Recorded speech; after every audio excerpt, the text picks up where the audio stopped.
Let's talk about the idea that they have a very good chance to win this game tonight. Let's start there. Carlos Rodon, this is the game of Carlos Rodon's life. There is no doubt about it.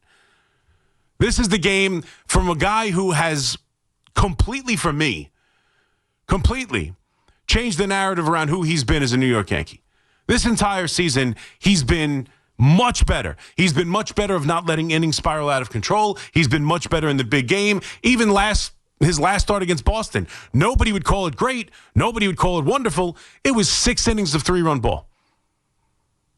If he gives them that tonight and the offense isn't good enough to win the game, that's not on him. Carlos Rodon has won a ton of games this year. He has pitched great in this building. He has an opportunity to go out there and make the biggest start of his life for the New York Yankees and give them some momentum. And then you look at Bieber. You just heard the update about Bieber. Unlike Gausman or unlike a pitcher they've never seen before, they have seen Shane Bieber. They've seen him in the postseason, and they've lit him up to the tune of 10 and a third inning of Bieber in the playoffs, and the Yankees have scored 9 earned runs against them. 9 in 10 and a third, including obviously in 2020 where they absolutely lit him up in the first game of that wild card series. And here's the other thing, just thinking about the series in general. Like, you come back, you're down 0-2. We understand where they are.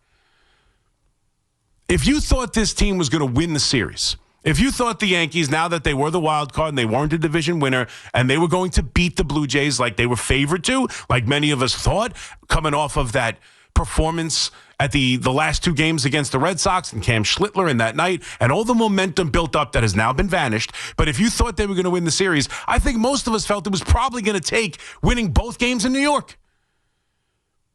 That team has been so good at home. That team has been so much better than the Yankees at home. The idea they were going to take 2 out of 3 in Toronto always seemed a little bit scary. Any kind of idea of winning the series, including winning both games in New York. So what has changed? Win 2 games in New York City. Win 2 games in the Bronx.